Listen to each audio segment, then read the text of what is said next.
Good day, everybody. Sanibonani, Molweni, Dumelang, Dimasiari.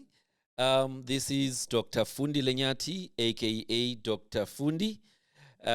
Today, we are going to have a very interesting show. We are now in the grips of the festive season. A lot of people are now Decembering, and in our Decembering, there's a few things that I think we need to share some tips on. One of those, is the unhealthy relationship that South Africans have with mind-altering beverage called alcohol. We need to talk a little bit about that and share some tips, tips around hangover. What can we do to try and beat the hangover? But also some dangers relating to, alcohol consumption, like alcohol poisoning. But also because some people, they actually drink alcohol as a way of coping with some of their life stresses. I think it is important to then understand that, we need some tips from a psychologist around how to deal, with one's mental health during this difficult time. So a colleague of mine, Miss Liezl Anthony, is definitely going to give us a small segment where she's sharing some tips towards the end of this show. So we have an interesting show. It's not intended to be a serious show, but it still should be a useful show in that people should get something out of this show that they can use as they are Decembering, hoping that those tips will help them to be able to get into year 2024 in one piece, and be able to go back to work and work for their families and achieve whatever they want to achieve in the new year. Absolutely. Thank you, Doc. Thank you for having me also, and it's always a pleasure to be here with you. Yes, Mr. Masiho Manino, how can I forget to introduce you now? My co-pilot who is always with me on these shows. We are Decembering. Even your shirt is telling us that you are in that mode. Father Christmas. You've got Father Christmas on your shirt. You've got island trees and then everything. Yeah, so no, you've captured the mood just in that shirt. Yeah. Doc, a very interesting topic today. And of course, when you spoke to me about it, I was really intrigued by it. And obviously, having heard what a bad situation we have as a country, where we are somewhere up there as one of the countries that actually binge drink the most in the world. So there's a video clip I wanted us to start with, and then we can continue with our conversations from there. Yeah,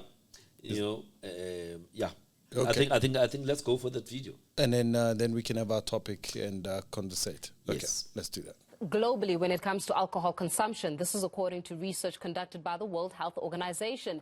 Now, this is not new statistics we should be proud of. In fact, it's perhaps a cry out for a national conversation. And we're joined now by Ingrid Lowe from the Association for Alcohol Responsibility in Education to give us more insight into these findings. Ingrid, thank you so much for your time this evening. I mean, these are not new stats that come out when it comes to South Africa, as well as our binge drinking, so as to say. And you've cited two problems here. It's around binge and excessive drinking that we need to tackle, as well as underage drinking that we need to tackle as well. Where do we start with this conversation, and where does the problem exactly lie when it comes to South Africans' excessive drinking? Good evening, Faith, and thank you for having me. I think that at the get-go, we need to say that it's not the consumption of alcohol or the use of alcohol that's the problem. It's certainly the abuse of alcohol. It's the excessive drinking. It's the irresponsible drinking. You correctly mentioned that according to the World Health Organization, we're the 6th biggest drinking nation in the world. And just a decade ago, we were the 19th biggest drinking nation in the world. Binge drinking is a serious concern, and if we don't check this path that we're on, if we don't pause and if we don't rethink our behaviors when we choose to consume alcohol, then, but we only know in the next 10 years what might happen if we continue on this trajectory. Yeah, I mean, There you have it, Doc. We have a serious problem as a country. Definitely. I mean, when I was doing the intro, I mentioned that as South Africans have got an unhealthy relationship with alcohol. I mean, if you cast your mind back to during COVID, Yes. obviously there were the lockdowns and the restriction of, access to alcohol. And, there is this year, I think it was 2020 December, New Year's Eve. For the first time in the history of Baragwanath Hospital. Oh, yes, Yeah? I remember.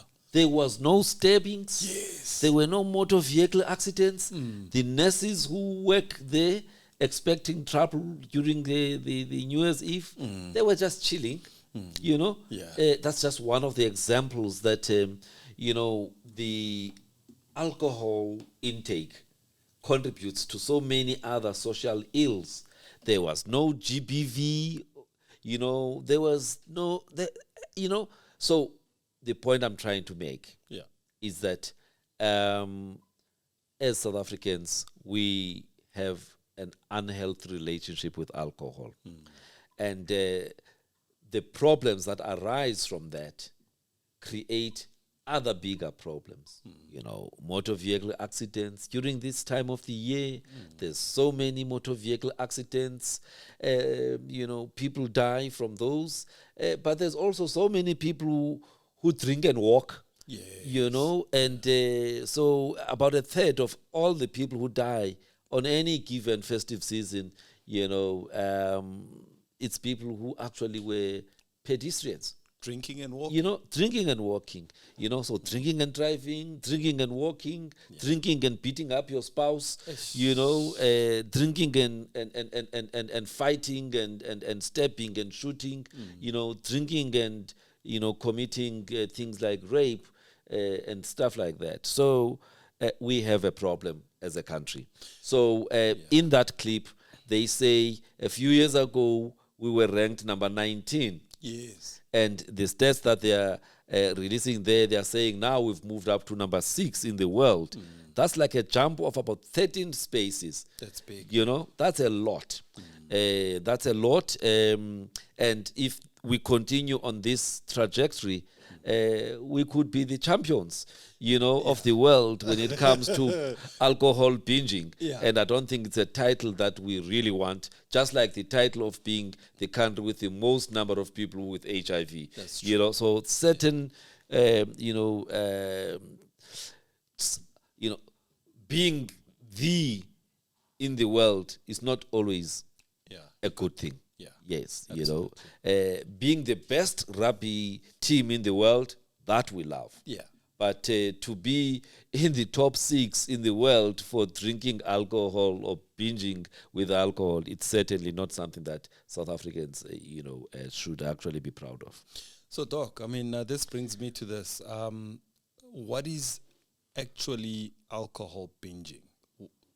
Yeah, I think one of the things that came out in that clip is that our type of alcohol drinking in South Africa is binge drinking, right? Now I'm going to define what that is. Okay. All right? So most people who drink alcohol in South Africa, they binge, if you hear sometimes, people say, I'm going to binge watch Netflix. Oh, yes. Yeah. So what they are saying is that in that one day or weekend, it's just a movie after another movie, another movie. Yeah. So by the end of the weekend, they may have watched so many series or so many movies in a short space of time. That's binging. That is binging on Netflix. Yes.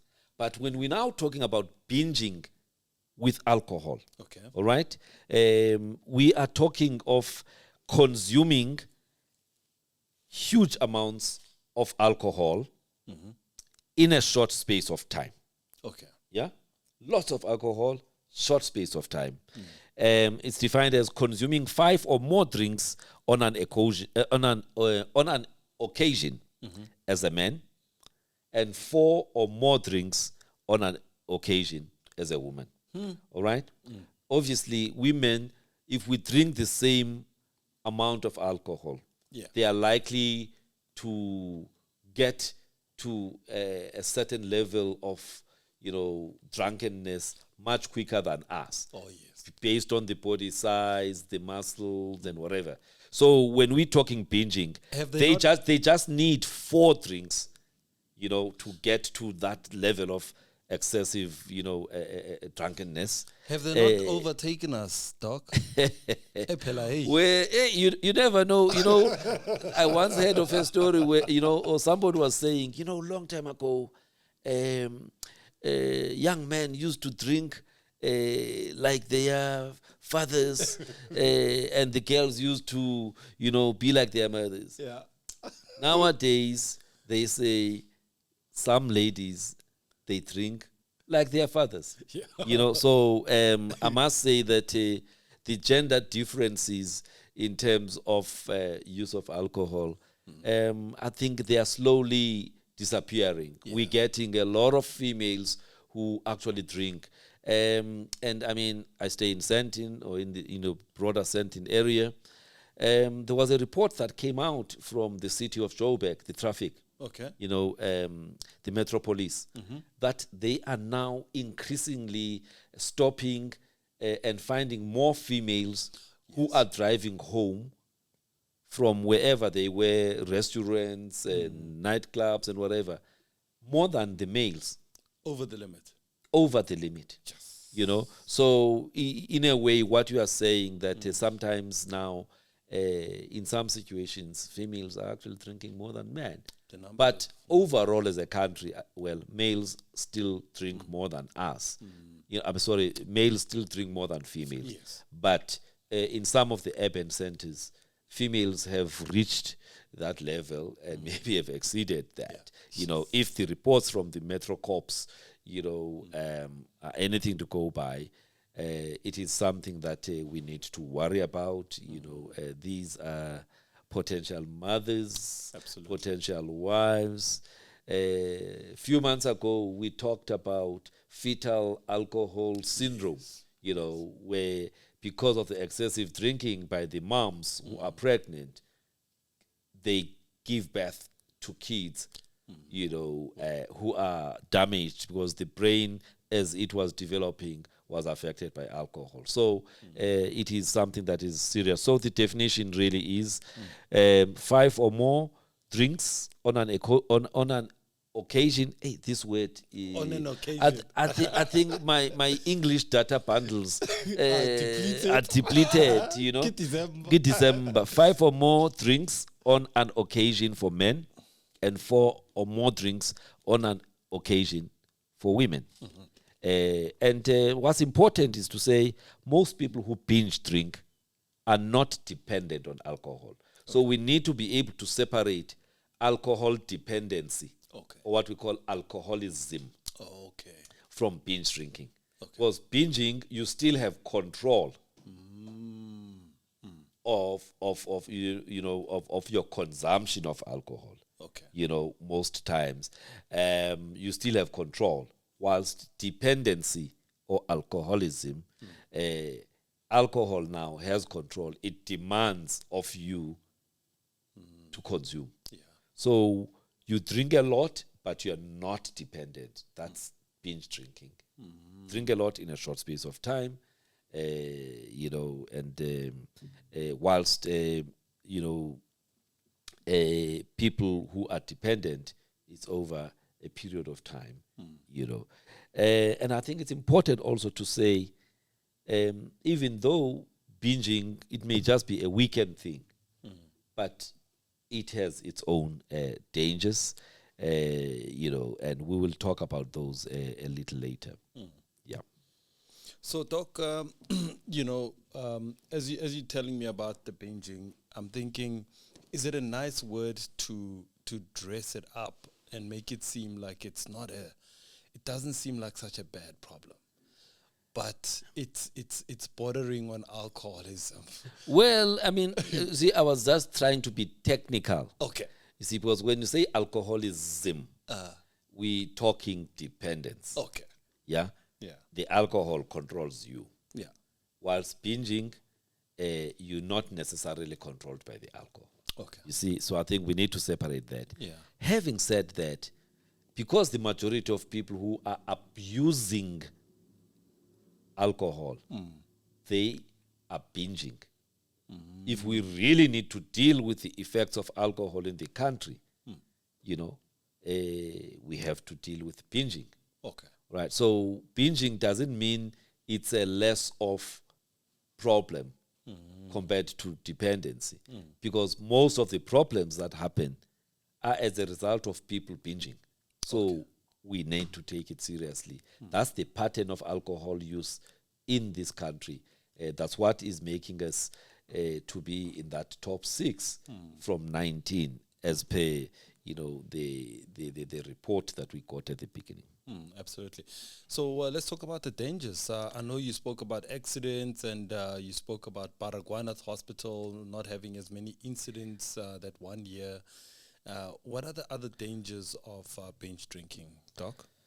Well, I mentioned that binge drinking can be a problem. Yeah. Now, I'll just give you just some of the problems of binge drinking. Yeah. Unintentional injuries, like motor vehicle accidents. Yeah. You see, because when you have binge drinked or binge drank, yeah, these data bundles. When you have binge drank, then sometimes other people don't know how to pace themselves, and then they go and drink and drive their cars going home. That drinking and driving becomes a challenge. Yeah, the drinking and driving cars. So they get involved in motor vehicle accidents. That's just one of the dangers. Or as they are coming out of that watering hole where they were drinking, they may fall. Yeah. They may get bent, in a dry situation. I had a situation like that, Doc. Yeah. With another neighbor of mine. Hey. I hope he won't see this episode. Yeah. Hey, in one sitting, this guy probably fell about 5 or 6 times in one night, in an hour, Doc. Yeah, no. At some point, I had to move him from Gombaule. He was showing you flames, literally. I stopped picking him up from the floor. Yeah. And I kept saying, Emuna, let's go home. Well, he doesn't want to go. You see, so people can get involved in burns. Yeah. But the most serious, obviously, is what we refer to as alcohol poisoning. Okay. Where now the levels of alcohol in the body are so high that it affects the functioning of the major organs of the body. The brain, where somebody may even have fits, or they may collapse and go into coma. The breathing can actually slow down or even stop. The heart may even, also have irregular, patterns of beating and all of that. So that becomes a big problem. So alcohol poisoning, you've got seizures, you've got confusion or stupor, you have continuous vomiting, you've got difficulty in breathing or slower breathing rates, you've got increased heart rate, the blood pressure, falls down, the body temperature may go down, and you may even, when you look at the person, you find that because the lungs are no longer functional, they get to be blue because they don't have the oxygen. Okay. And that can actually kill some of the cells of the nerves, in the brain and elsewhere in the body. meaning after they recover, if they do recover, they may have permanent damage, to the brain and other nervous system, areas. So I think it's very, very, very important to know that that's a danger, a serious danger of alcohol, consumption. And if you are a friend of somebody like that, you need to call the ambulance as a matter of urgency, because it's a matter of life and death. So very, very important. And the other problems of binge drinking, you get involved in violence, intimate partner violence, sexual assault, the things I spoke about earlier. Yeah. Sexually transmitted diseases, because now your judgment is impaired. True. You may want to have action without, protection, Yeah. and you find that you even have the condom maybe in your pocket, but the judgment is impaired, and you just go and expose yourself to an STD. There may be unintended pregnancies. There may be poor pregnancy outcomes, which is what we talked about, alcohol fetal syndrome. There may be, problems like high blood pressure, stroke, heart disease, and liver disease. And some cancers also can actually, develop as a result of this pattern of drinking. Cancer of the breast amongst females, cancer of the liver, the colon, the rectum, the mouth, the throat, and even the esophagus, and also memory and learning problems. So binge drinking, that pattern of drinking, can actually have short-term problems, medium-term problems, and long-term problems.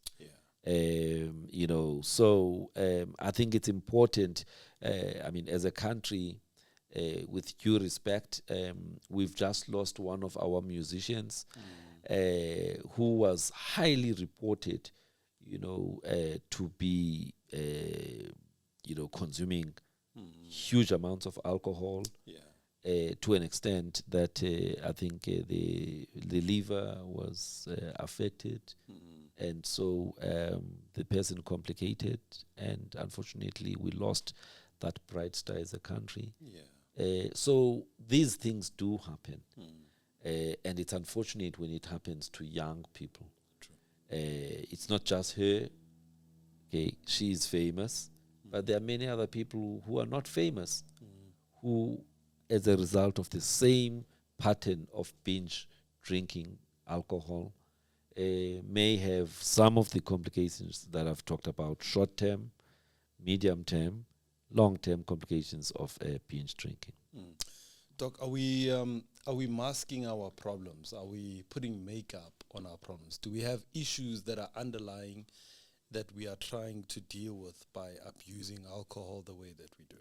Look, I think one must say that, and this is the realization that I actually got to during COVID. Okay. The way people would be so excited once they hear that the ban on alcohol purchases has been lifted. They would go and queue from 5 o'clock waiting in front of Macro. I remember. Liquor Town and all these other places, queuing to buy alcohol, And when they hear that there is a restriction on the purchase, they would grumble on social media. Sometimes actually were angry at the minister of local government. What is it called now? It's not is it Coxter? Coxter is in the provinces. All right, Coxter, I think, is at a national level. Okay. So, Dr. Nkosazana, they would be very upset. I remember, at her. Why? Because they were being denied access to alcohol. Now, your question is, are we masking problems? The answer is, a great number of people in South Africa are going through a lot. Yeah. You know, we have a lot of social ills in the country. So issues of unemployment, you know, issues of poverty, you know, issues of, you know, being in relationships that are unhealthy, where there's a lot of domestic violence, you know, many social ills. Absolutely. Also, there's a, you know, we have not healed as a country post 1994. So true. You know, there's a lot of trauma that many South Africans went through, and this is from all colors. You know, there was a lot of violence, some state-sponsored violence. You know, the political wars prior to 1994, lives that were lost. So there's a lot that South Africans are carrying, you know, that is trauma. And some of the issues are still continuing even today. So when you talk of multi-generational traumas, I mean, you just see the level of road rage True. in our streets, you know, and even when there's like a robbery, the level of violence that accompanies, you know, somebody gets to be killed or shot at for a cell phone. Brutally. You know, brutally. You know, so there are many walking wounded South Africans. And I'm not talking about physical wounds, but I'm talking about mental, emotional wounds. Some from the past, some from the current social ills, and people who have lost hope.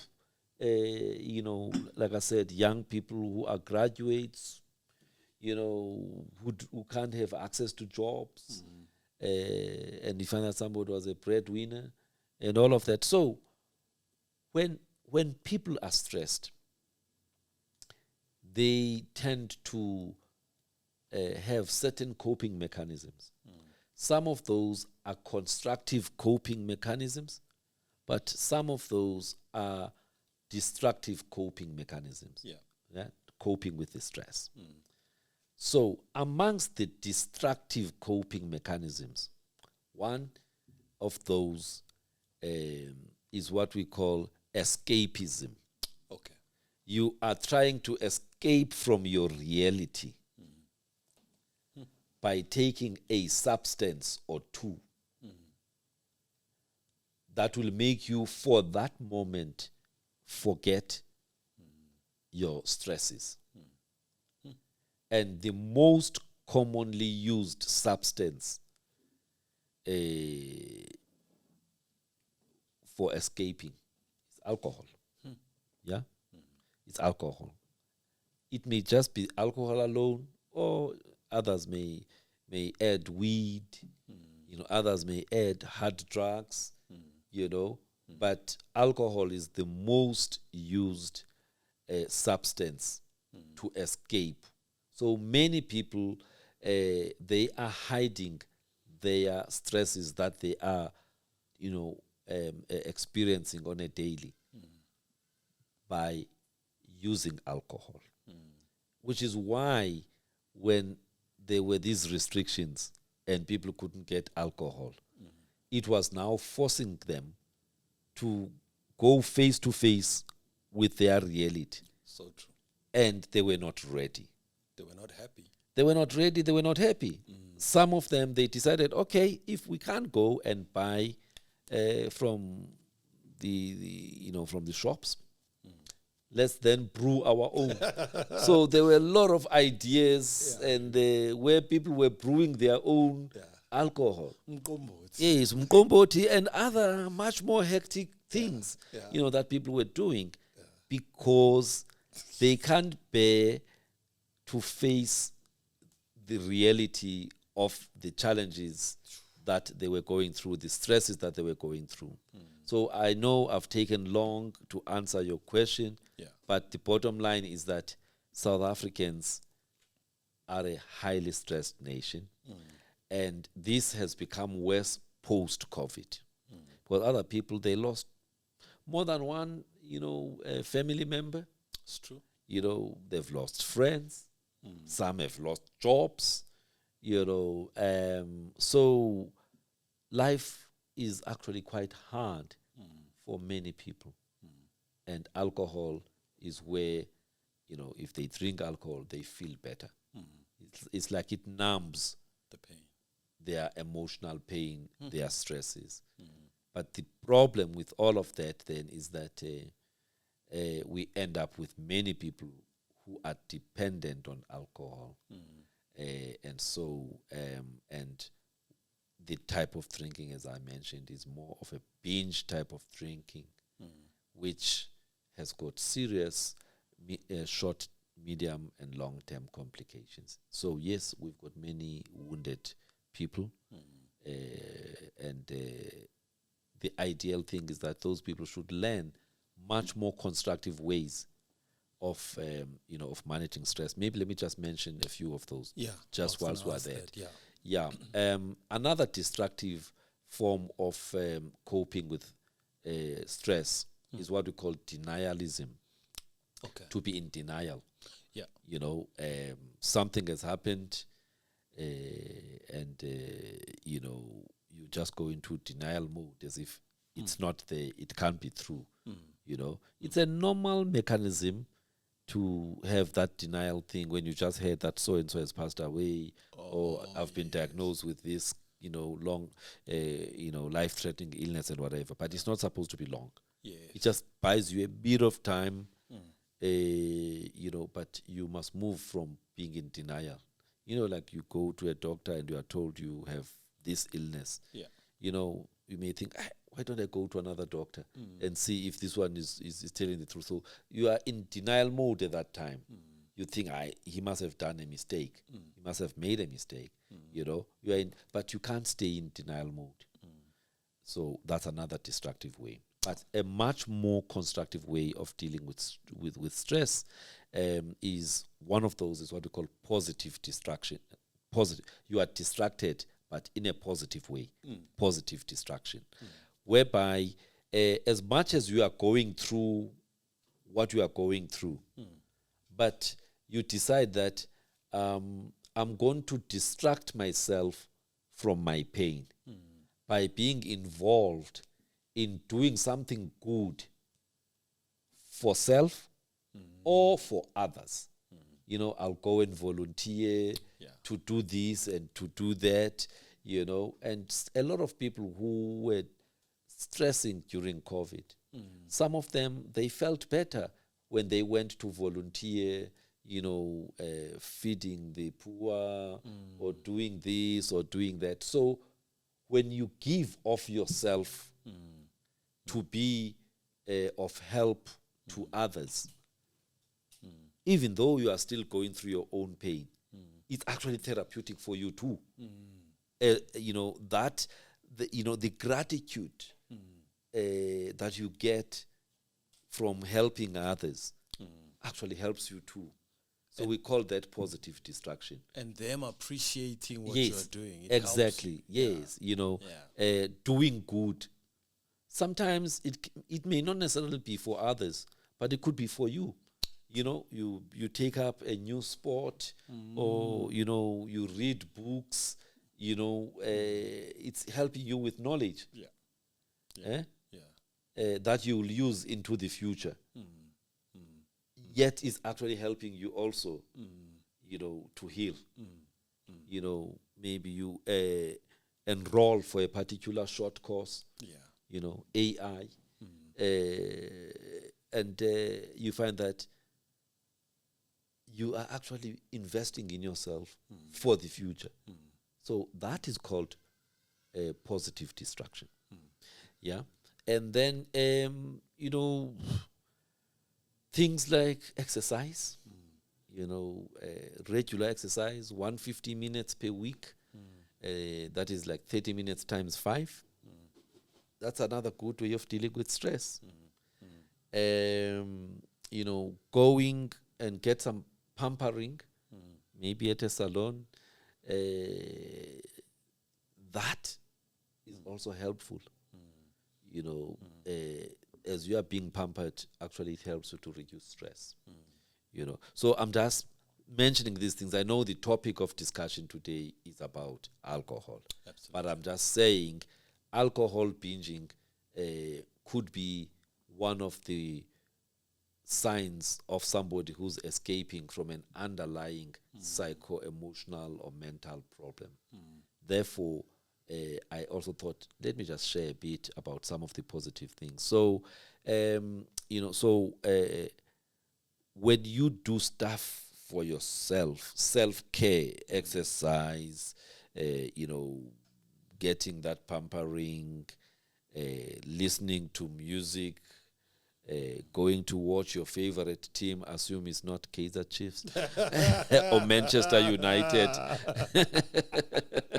Because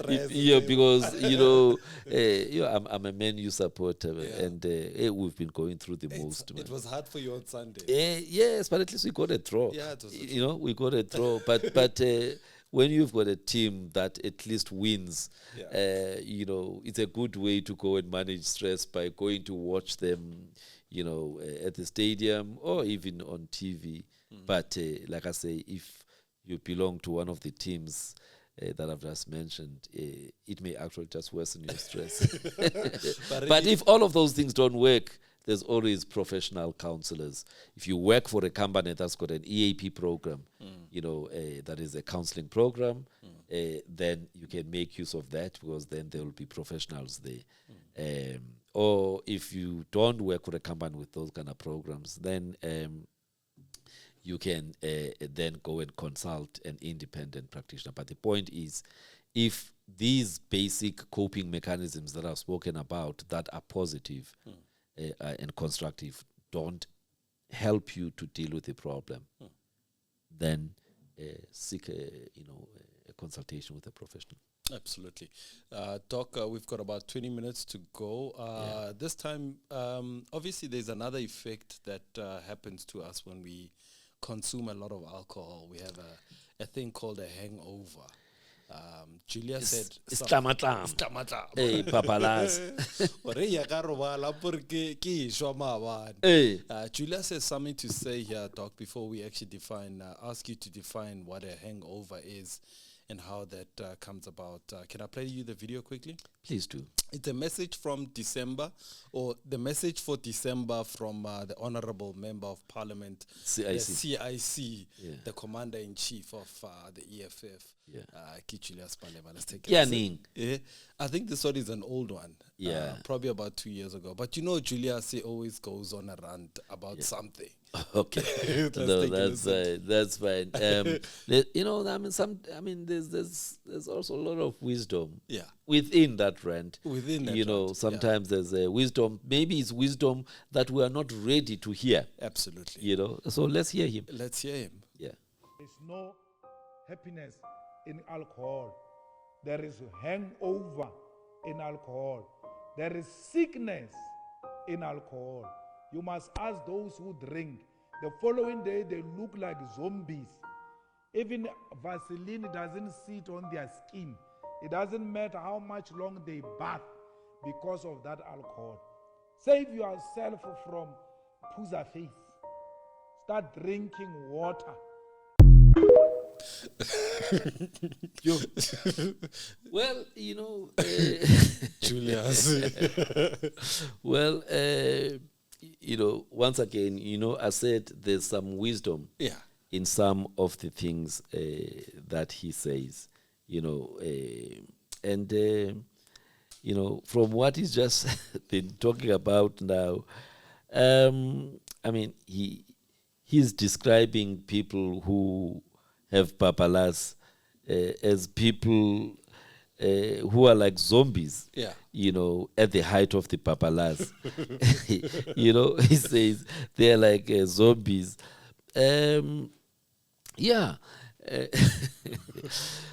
But he says something at the end.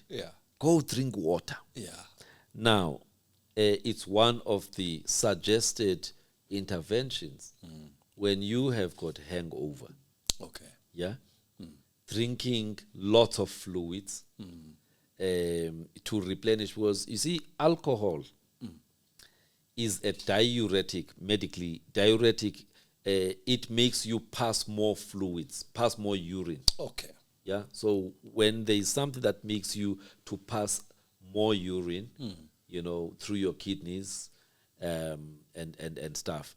So we say that's a diuretic.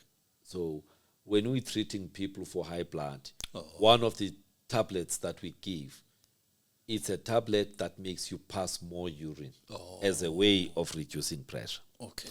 But there are other things that are diuretics, and one of those is alcohol. Okay. So when you've been drinking, you tend to pass more urine, and in time, that may also dehydrate you. Okay. So some of the symptoms of babalas, hangover, stomach, Yeah. some of the symptoms are actually related to the loss of fluids and the salts of the body from the alcohol.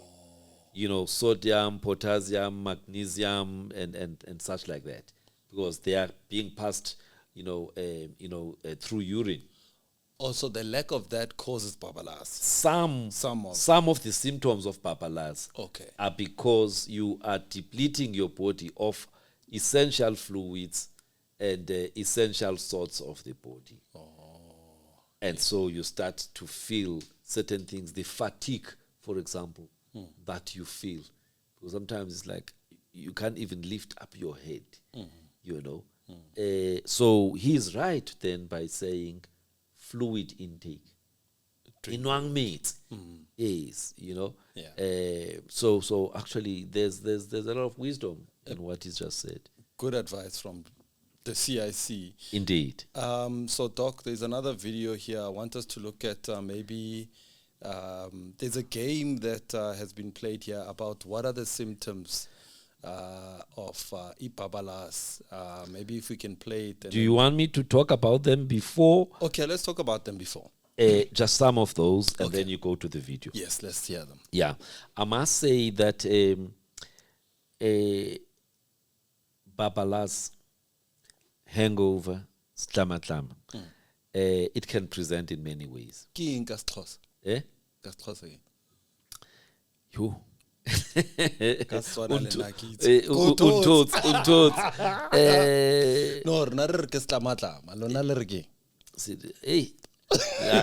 I'll remember and come back. I'll remember. Okay, cool. Yeah. Now, so the symptoms can broadly be categorized to physical symptoms and mental, emotional symptoms. Okay. Yeah.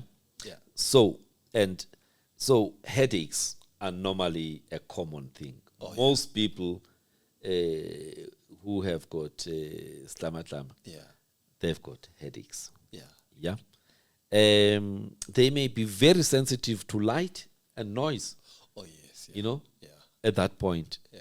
Yeah. So you come into their room, you open the curtains, they may fight with you because that light can actually be, a bit of a challenge for them because they become oversensitive to light and noise. Yet at the time when they were consuming alcohol, it's usually in a very noisy area. Yeah. They may become irritable with a very limited attention span.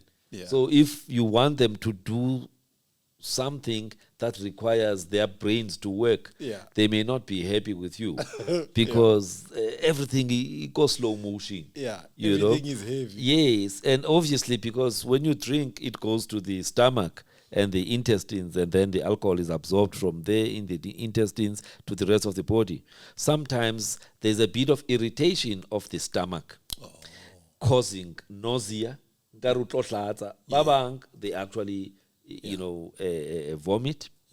And they may be vomiting. There may be diarrhea, depending on the amounts.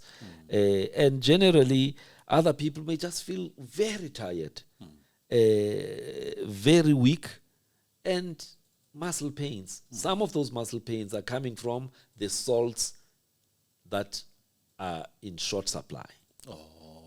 That are important for the muscles to function. Yes. Wabona? Yeah. Yes. Divailele moroto. Exactly. Yeah. You know, exactly. So,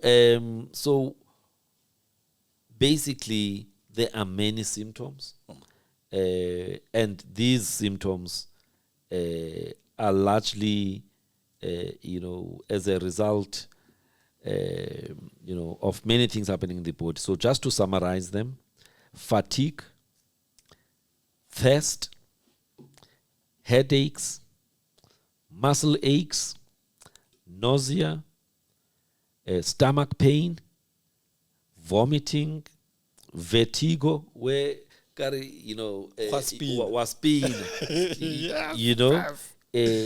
increased blood pressure, anxiety, irritability, sensitivity to light and sound, and others, they just sweating. They are just sweating. So those are just some of the common symptoms. But let's hear the video that you wanted us to actually look at. All right. So this is a game that was being played on a game called Family Feud with Steve Harvey. And of course, he's asking his audience to talk about babalas and what it is. So let's get to hear how South Africans, the number 6th people in the world who consume the most alcohol, we can gladly talk about babalas. I think we are qualified. We are qualified. We are qualified to say a thing or two. Yeah. And for me, as an employer, it's stuff that you see quite often. You find that staff are presenting to work on a Monday, and the face is just written babalas. Yeah. And like it's on the skin. And they've got this thing of wanting to come close to you. Yeah. You pull backwards. It's not even aware for hey. Let's take a listen to South Africans play the babalas game. How can you tell if someone is babalas? They are very thirsty. They're very thirsty.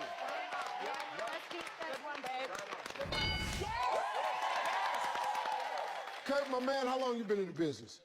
20 years, give and take a bit. 20, yeah.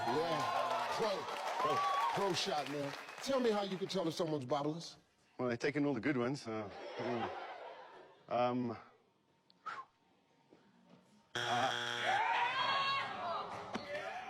We got 2 strikes. We got to be careful, Yasin. The magnificence can steal. Tell me, how can you tell if someone is babalas? As the Muslim, I'm not supposed to know this. It's not really my place of play. Yeah, well. I'm going to go with they are tired. Yeah. I think. Well, it's amazing. He knows this. Tired. So there you have it, Doc. Just some of the symptoms you were talking about. So I think, those symptoms, they are aligned to the symptoms that I shared. Absolutely. I think a little bit of info, though, around what are the theories behind what causes babalas. Let's hear them, Doc. And maybe let me just go back. Yeah. The definition of hangover or babalas. It's a set of disturbing symptoms that are experienced by alcohol consumers the day after the session of excessive drinking. So you can't say babalas at the time the person is drunk. Okay. It's something that happens a day after. Yeah. Like a morning after. Yeah. It's a thing that happens. And the hangover or babalas, it may last up to 24 hours after drinking. Yeah. The actual mechanism of what causes babalas, the processes in the body, we don't fully understand as the medical people or medical researchers. There's a lot of theories that have been put forward. I mean, there's many guys who have researched this space. But one thing that we need to mention is that most hangover symptoms, they appear when the blood alcohol level is reaching 0. Okay. Yeah, agree. When you are drunk, and they stop you there by the road, the metro cops, Yeah. and they make you to exhale, Yeah. to blow, Yeah. to blow. Yeah. At that time, the levels are high. Oh, That's yes. why, but you are over the limit. Yes. Yeah. At that time, we can't talk hangover. Okay. You go, you sleep. When you wake up, that's when you experience the hangover. Usually, by that time, it's almost at 0 level, Yeah. which therefore means that it is not alcohol at that point that is causing hangover. Oh. Because again, it's almost 0. Yes. It is the byproducts of alcohol. Okay. Agree? You drink the alcohol, Yeah. goes to your stomach, goes to your intestines. Yeah. It gets absorbed from the intestines. Yeah. Ne? Goes to your liver. Yeah. Well, through the blood and then via the liver. Yeah. So the liver then tries to break down that alcohol Okay. into a byproduct. Okay. All right. Or what we call a metabolite. But that metabolite can still cause problems. So babalas is linked not to the alcohol primarily that was drunk, but the byproducts or the metabolites of alcohol after it's been processed by the liver. Yeah. All right. But also, when you are drunk, alcohol can alter some of your hormones Okay. in the body. So some of these symptoms that papalas are as a result of the, changes in the hormones of your body. Yeah. But also, there are certain immune system pathways in the body. We call them cytokine pathways. During COVID again, one of the things that COVID did was to activate these cytokine pathways, which led to a massive, immune response against COVID-19 jam. But that would actually create a problem where some people would have to go and be admitted in ICU with what we call a cytokine storm, Okay. where the immune system has been put on overdrive. So the same cytokine pathways get to be triggered by alcohol, leading to most of these symptoms, especially those that affect the brain. The symptoms are babalaza. And sometimes get other things that have been put there. And it's also important to know that different people are prone to, different people's risk of hangover It's different. is different. Okay. Yeah. There's a family history. Other people, the genes in their families actually make them to be prone to more hangover than others. Your personality also, can play a role in the manifestation of the hangover symptoms. And also if you are using other drugs, as in dacha, cocaine, nyaupe, and other things, obviously it would complicate things. So I thought let me just share a little bit of that because it's important for us to know that babalas, hangover, it's a challenge. And the search for cures for babalas or hangover is as old as alcohol itself. Like a perfect solution Yeah. has not yet been found Yeah. that will take away all of the symptoms I'm talking about from a medical point, Oh, or even, the experimentation by people. There's no perfect hangover cure that can remove all of the symptoms, of papalas. So, but since 2010, a lot of research is taking place across the world, driven by an organization that is called AHRG, Alcohol Hangover Research Group. Okay. These guys have done a lot of work since 2011 trying to find information to help people who have got challenges, papalas. Yeah.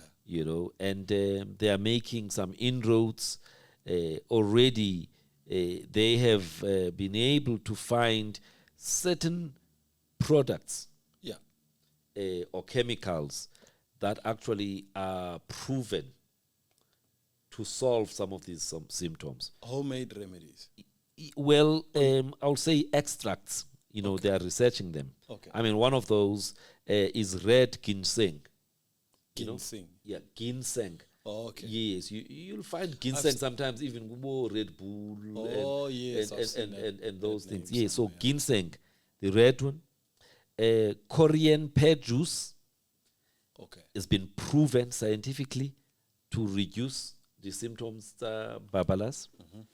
Something called KSS formula has been found to actually be effective. Some other extract, we call it a polysaccharide rich extract of Acanthopanax senticosus. Now that's like heavy stuff now. That's heavy. But the point is they are making inroads. Yeah. They are starting to find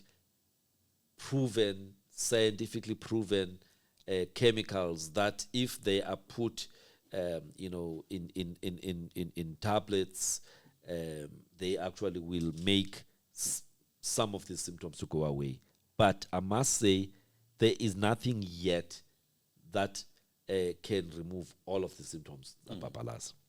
So I thought it's important to say there's a lot of attention there, but at this moment, most of the things are trial and error.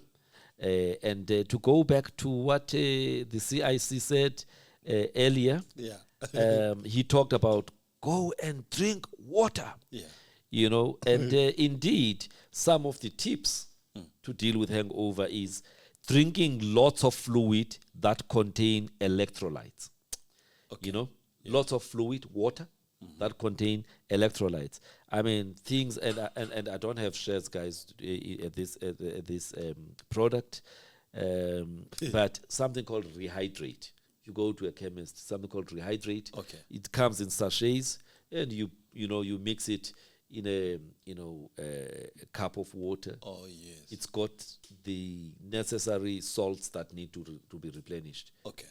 That in water to replenish sodium, calcium, potassium, and magnesium.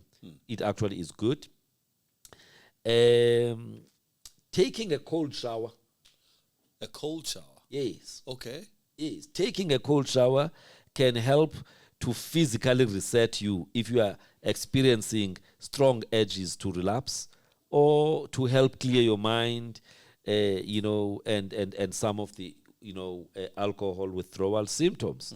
Yes, I know taking a cold shower means that the equipment is going to retreat, and become smaller. Yes, eating healthy fruits and vegetables. Okay. Can actually also be helpful, because when alcohol metabolizes in your body, it turns into sugar, right?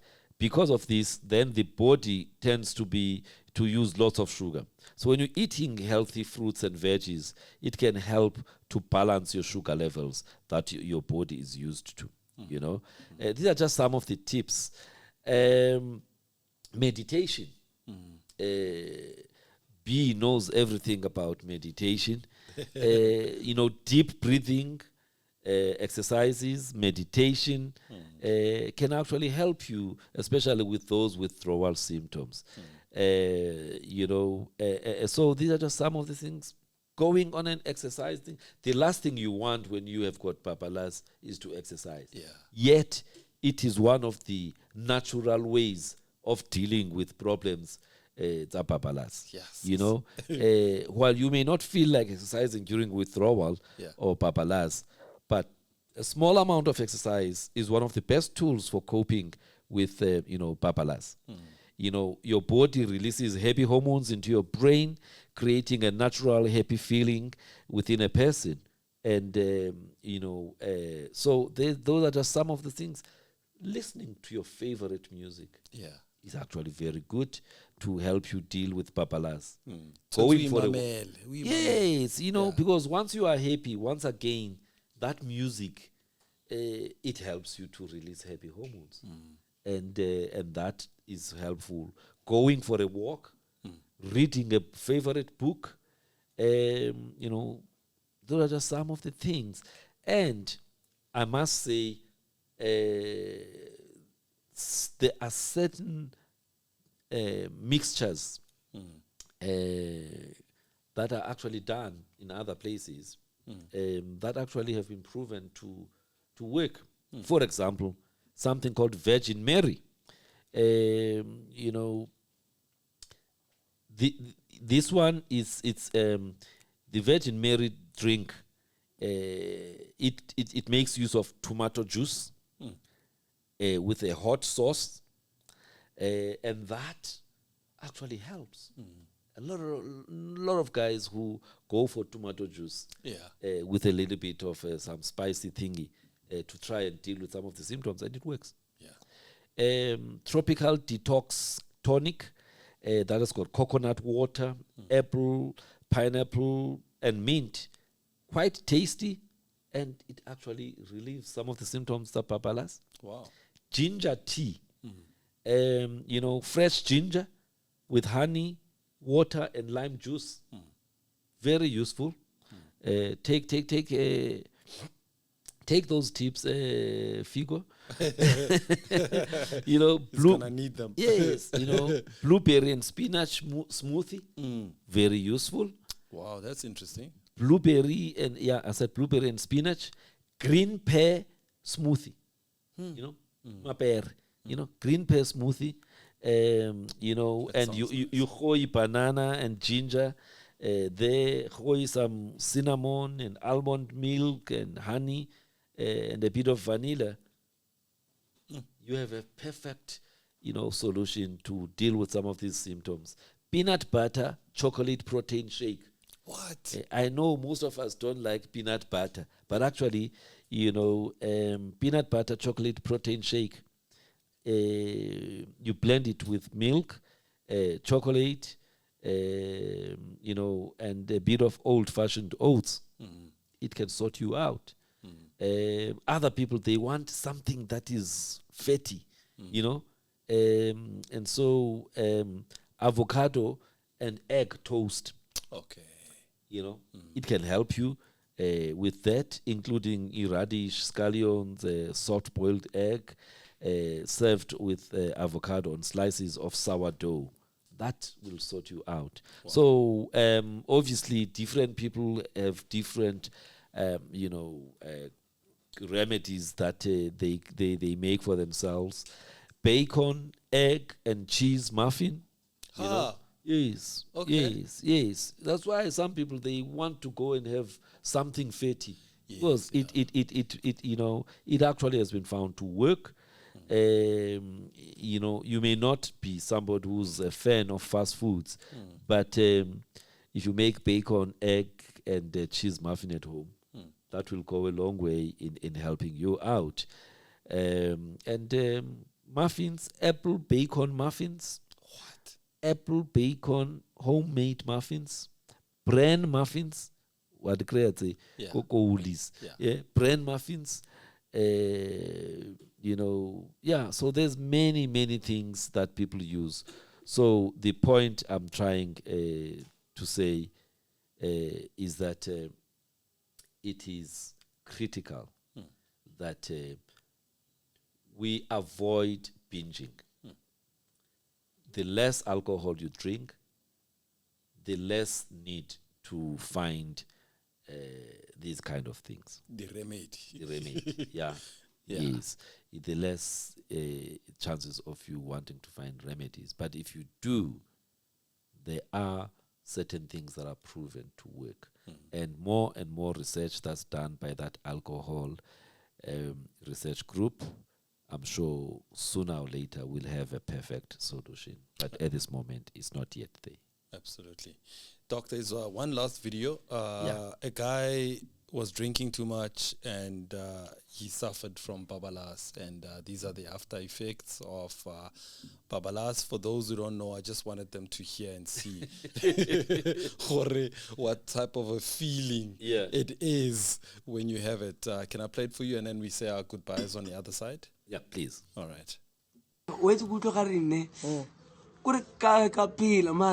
O ka re ka soa so wa wena o kore ka tlhogofala fan ke tshwere ke babi yo. For those people who don't understand Sutu Muturi, are o ka re ke a tlhokafala mare ke a phela. I'm dead. It's as if I'm dead, but I'm alive. I'm alive, but I actually feel like I'm dead. I feel like I'm dead. Only because uthere ki papi. Only because of kebab. And you can't replace penya papi. Like it is what it is. Hey, you talk as if you're talking from personal experience. No, Doc, I did suffer from it. And then I stopped carrying like Sabu Shaba the way. No. And if there's certain alcohol that I don't play around with. So I like avoid. But yeah. So it's festive. So Lori. I'm gonna drink within reason. I never get overindulge. Because I think for me, like, it's bad, Doc. Like, I'll probably suffer for like a day or two if it's bad. Take that advice, I see. Can we make as you are drinking, have water, and pace yourself. Drink water in between.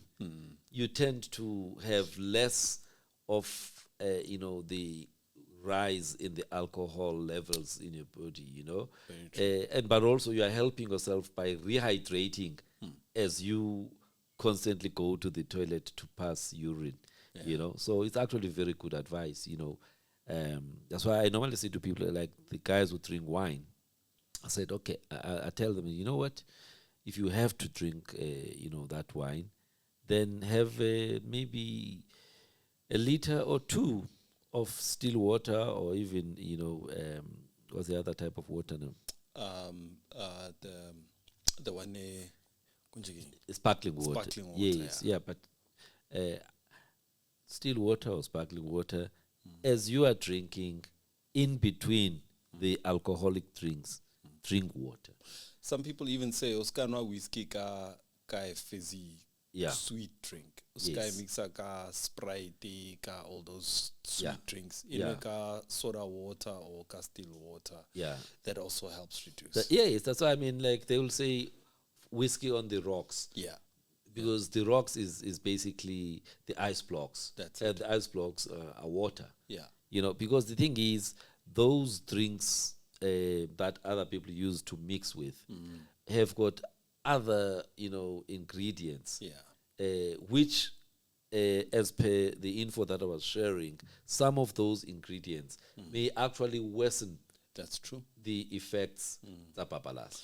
Absolutely. So, water or rocks, that is the ice blocks, and making sure that you rehydrate as you are drinking. Because sometimes you get to a place, about 3 in the afternoon, till midnight, I mean, that's how many hours? A lot of hours, 9 hours of drinking, So you need to replenish the water that, because you constantly go to the toilet. You must replenish that. Absolutely. Because when you get home, you don't replenish still. When you wake up, you will find a murse kind of babalaza, I must tell you. Let me tell you, Doc, before we say our goodbye, I've had these serious ones, ne, mo e leng hore ka bo matre, now everything about lots. You. And I know ke robetse ne. Eh. Tshwentse ke tsoya ke khono tso sa mme ko ntlo. Ibile no kwatile. O kwatile Go fitlela. Yes. And then vie, you know, you want some action because no botla. Yeah. So it's double that. So now, but now the only way I can do it, ke 20 kilo kapa. So 20 kilo tlhatlhega metsi. Yo. Ke boela metsi, ke tshela letswai ka raso, mo paketeng e kana, ke anwa. You see, do you know what you are doing? Okay.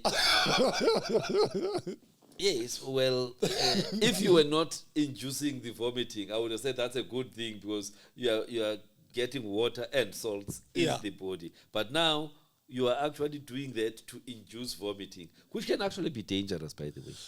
But now here's the thing, Doc. If bujwalabo comes out on its own, it comes out raw and it tastes. You taste it as it comes out. Yeah.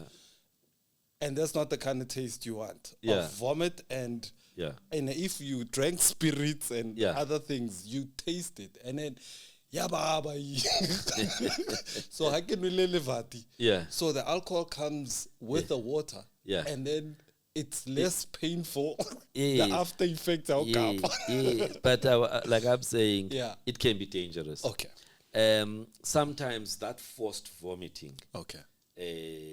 After you've drank quickly that water, it can actually lead to tearing of the lower part of the esophagus, which can lead to severe bleeding. Wow.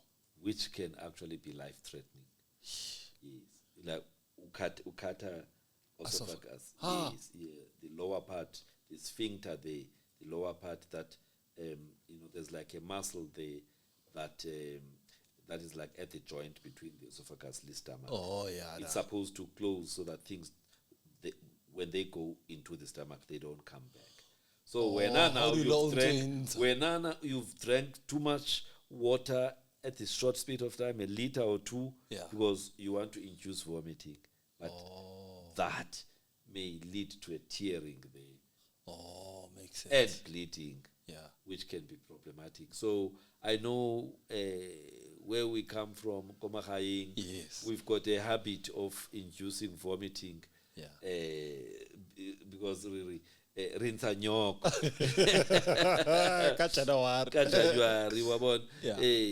So, but it's not a very safe practice. Okay. But anyway, it works for you. But I thought, as a medic, I must just give you that advice to say, don't do it often. The advice I got from you is drink water, Doc. So I'll stay during. And if possible, ija before unobiala. Okay. This thing of going for alcohol when you are hungry on an empty stomach, then you absorb that alcohol quickly, you get drunk very quickly. But if at least especially fatty type of food, it creates a base and protects the lining of your stomach. Mafura there. But you don't eat nothing and you just go for a stiff thought. Yes. And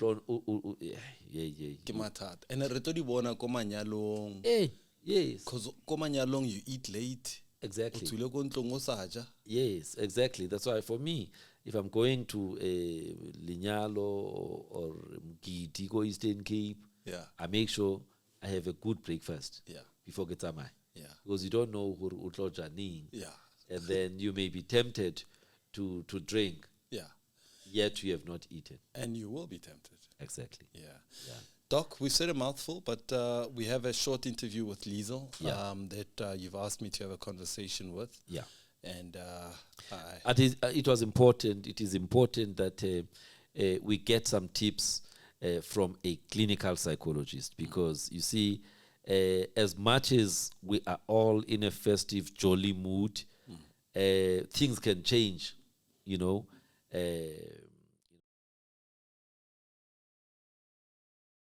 This is the Dr. Fundi show, and of course, this is the second part of our conversation. We started this conversation with Dr. Fundi, and of course, today we are talking about the tips for the festive season. And with me right now is a clinical psychologist, Miss Liezl Anthony, who joins us now to talk to us about this period that we're in. This is a festive season where people get to take time off, people go on a happy vibes, people are feeling all chilled, and some people are still at work and probably they're not going to take time off, and then other people just go crazy on this time of the year. And of course there's going to be all sorts of mental issues and mental challenges that people go through. So with me right now, Miss Liezl Anthony joins me to talk to me about some mental health tips. How are you doing, Miss Liezl?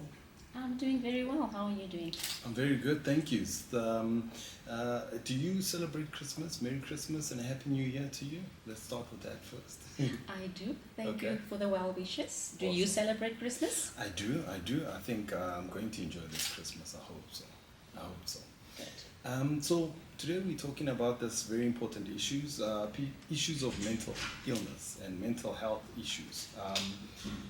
A lot of people are going into this festive season with all sorts of problems, tips that you need to share with us. Perhaps what are the tips that people can maybe try and deal with this issue of mental illness during this time of the festive season?